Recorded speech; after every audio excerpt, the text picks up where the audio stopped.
How do you handle an employee using business equipment for personal use? Employees need different kinds of equipment, usually provided by the business, to accomplish their work. That equipment may consist of a computer, a copy machine, a phone, tools, or even a vehicle. Problems with equipment can arise when employees use the business's equipment for personal purposes. For example, Mark uses a computer in the course of performing his job duties. Every so often, Mark will use his break time to play games on the computer. You've never seen him playing computer games on company time, and it doesn't seem to be affecting his work or the work of other employees. Do you tell Mark to stop? Asking him to stop is probably the wrong approach. Work rules that tend to get too restrictive have more of a negative effect than a positive one. If Mark is doing it on his own break time and he's not bothering other employees or tying up the computer, there's probably no harm in allowing him to do it. However, you may want to make a mental note to speak to Mark about it if the game playing gets excessive. And if you do ask him to stop, be sure that all other employees who may be playing computer games on break time are also asked to stop as well. The better path to take is to let it slide. If Mark is a good employee who always gets his work done, so long as his break time games don't disturb other employees, tie up computer resources, or get excessive, allowing him to play games on his break time should not cause any problems. Be sure to cut other employees in the same situation the same slack, though, in interest of fairness and consistency. Sometimes the usage of certain company equipment in and of itself is not the issue. Rather, it's the work time that the use wastes. Victoria is a good employee. The office atmosphere is pretty relaxed, and she fits right in.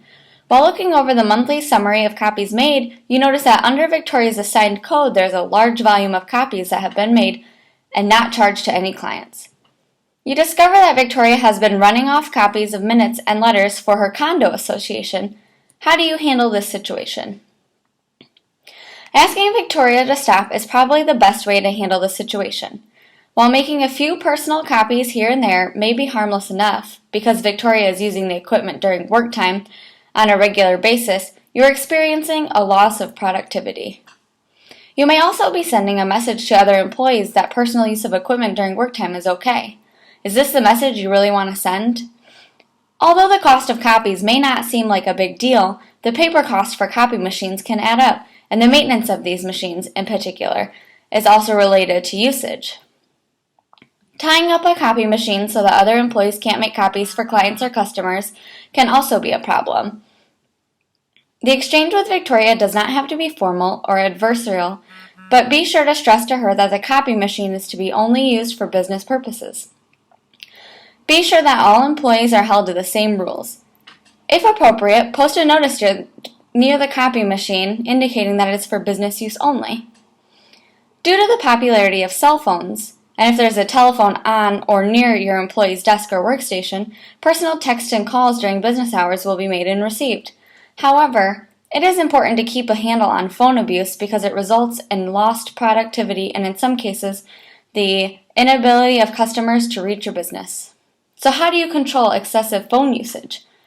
This can be a tough issue to handle. You don't want to make it impossible for employees to use the phone if they must, as in the case of an emergency. Some telephone service providers can selectively block and track calls to certain area codes and exchanges. You can also place all phones in locations where you can see and hear the speaker as a way of discouraging personal calls.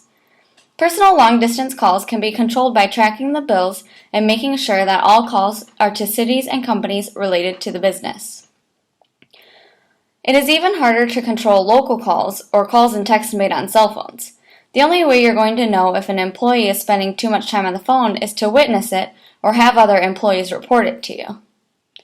Due to the difficulty of attracting and retaining talented employees, many companies are providing company cars to corporate officers, managers, and top sales executives as a perk.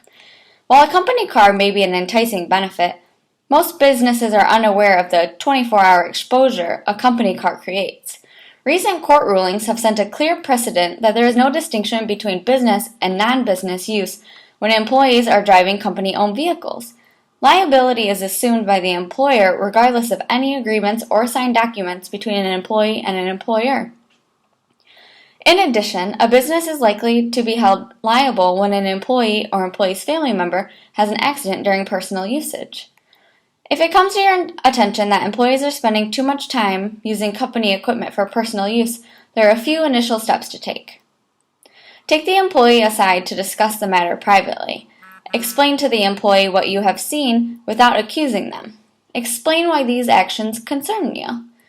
Listen to any explanation that the employee may give. Ask the employees to limit use to personal time or not at all if it affects company cost or time. Be sure the employee understands that this is a discussion and not a personal attack.